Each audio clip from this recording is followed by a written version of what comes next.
Hi, నేను Satyam. Welcome to our AB channel. ఈరోజు మనం ముఖ్యంగా మాట్లాడుకోవాల్సినటువంటి విషయం నిన్న బీజేపీ కేటాయించిన లోక్సభ అభ్యర్థుల జాబితాపై, అభ్యర్థుల లిస్టుపై, అలాగే ఏ అభ్యర్థులకు వచ్చిన సీట్లు ఎవరికి రాలేదు దానిపై ఈరోజు ఒకసారి మనం దాని గురించి విశ్లేషణ చేసుకున్నట్లయితే, నిన్న బీజేపీ, టీడీపీ, జనసేన పొత్తులో భాగంగా బీజేపీకి ఆల్రెడీ 6 లోక్సభ స్థానాలు కేటాయించడం జరిగింది. అవి ఆ పార్టీ అధిష్టానం నిన్న అవి అనౌన్స్ చేయడం జరిగింది.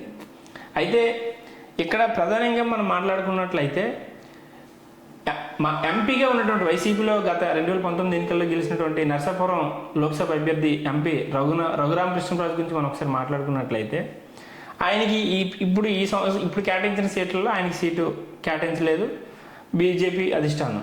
అసలు ఆయనకి సీట్ ఎందుకు కేటాయించలేదు? అసలు సిట్టింగ్ ఎంపీగా ఉన్నటువంటి ఆయన సీట్ వస్తుంది, లాస్ట్ వరకు చివరి వరకు అవకాశం ఉంది అని హోప్ పెట్టుకున్నటువంటి వ్యక్తికి ఎందుకు అసలు పార్టీ బీజేపీ ఎందుకు సీట్ కేటాయించలేకపోయింది? అలాగనే ఆయన ఇటీవల కాలంలో టీడీపీ, జనసేన భాగంగా నిర్వహించినటువంటి మీటింగ్లో కూడా ఒక స్టాండ్ తీసుకొని ఆ పార్టీ సమావేశాలు కూడా పాల్గొనడం జరిగింది. అలాంటప్పుడు టీడీపీ కూడా సపోర్ట్ చేయలేదా ఆయన ఎంపీ అభ్యర్థిత్వానికి అని అనుకున్న ఒకసారి మనం చూసినట్లయితే, అసలు మొదటిగా రఘురామకృష్ణరాజుకి సీటు కేటాయించాల్సింది ఎవరు? బీజేపీ అధిష్టానం కేటాయించాలి, దానికి సపోర్ట్ చేస్తే టీడీపీ చేయాలి.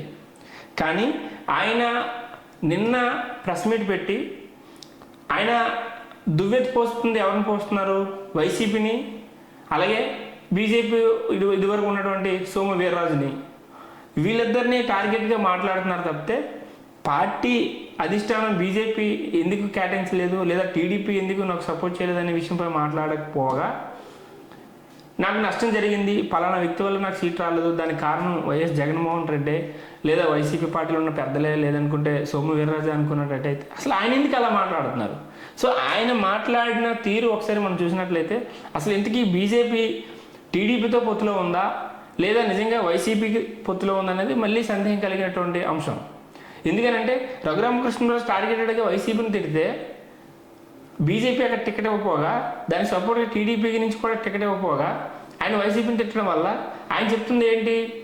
నాకు టికెట్ రాకపోవడానికి కారణం వైసీపీయే, ప్రధానమైనటువంటి కారణం వైసీపీ వల్ల నాకు టికెట్ రాలేదు అంటున్నారు. అంటే జగన్మోహన్ రెడ్డికి బీజేపీ అధిష్టానం తలొగ్గి నిజంగా జగన్మోహన్ రెడ్డి రాజకీయం చేసి రఘురామకృష్ణరాజుకి సీట్ ఇవ్వకుండా చేసే ప్రయత్నం చేసి ఉంటే మరి బీజేపీ ఎవరి మాట విన్నట్టు? ఏపీలో కాంగ్రెస్ వైసీపీ మాట వింటుందా లేదా పొత్తు పెట్టుకున్నటువంటి టీడీపీ, జనసేన కూటమి వాళ్ళ మాట వినే పరిస్థితి ఉందా? అసలు నిజంగా జగన్మోహన్ రెడ్డికి పెట్టే ప్రెజర్కి లేదా ఆయన పెట్టే ఒత్తిడికి బీజేపీ తలొగ్గితే నిజంగా అంత చేసి ఉంటే చేస్తారు. రాజకీయంగా ఇవన్నీ కామన్. రాజకీయంగా అభ్యర్థులు, ప్రత్యర్థులు ఉన్నటువంటి, ఇప్పుడు నేను ఒక అభ్యర్థిని, నేను నా అపోనెంట్ ఉన్న తొక్కడానికి నేను చూస్తుంటాను. ఒక నిజంగా జగన్మోహన్ రెడ్డి గారు అదే చేసి ఉంటుంటే ఆయన చేసింది నిజమే కదా. ఎందుకంటే డే 1 ఎంపీ నువ్వు గెలిచిన కొన్ని రోజుల తర్వాత నువ్వు ఆ రోజు నుంచి ఈ రోజు వరకు కూడా నువ్వు వైసీపీని దువ్వెత్తిపోసి, వైసీపీని విమర్శించి, వైసీపీ ఆరోపణలు చేసి, వైసీపీ పాలన పైన నువ్వు రోజు ప్రెస్ మీట్ పెట్టి చేసినటువంటి వ్యక్తివి. నువ్వు ఈరోజు జగన్మోహన్ రెడ్డిని టార్గెట్గా చేసి నువ్వు ఈరోజు ప్రెస్ మీట్ పెట్టి మాట్లాడినప్పుడు ఆటోమేటిక్గా వైసీపీ చేస్తుంది కదా. అది నిజంగా వైసీపీ చేసిందంటే రాజకీయాలు ఇది ఉంది కామన్. రాజకీయాల్లో ఎవరు కూడా ఎవరిని సపోర్ట్ చేయరు కదా. అభ్యర్థుల్ని, ప్రత్యర్థుల్ని కూడా, అపోనెంట్ని కూడా ఎవరు కూడా వాళ్ళని టార్గెట్ చేసి మాట్లాడతారు.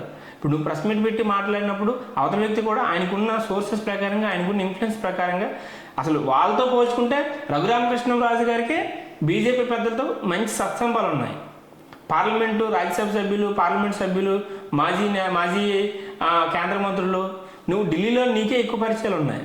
సో మరి అలాంటి సందర్భంలో నీకున్న ఇన్ఫ్లుయెన్స్ ప్రకారంగా కాకుండా వైసీపీ జగన్మోహన్ రెడ్డి లేకపోతే వైసీపీ పెద్దలు చేసే ఒక 4-5 వ్యక్తులు చేసుకుని ఉంటుంటే నిజంగానే ఇక్కడ ఒక డౌట్ కలిగేది ఏంటి అని అంటే, బీజేపీ నిజంగా వైసీపీతోనే ఉంది, వైసీపీ మాట వింటుంది, వాళ్ళతోనే ట్రావెల్ చేస్తుంది అనేది ఒక డౌట్ మనకు ఆటోమేటిక్గా వ్యక్తమవుతుంది.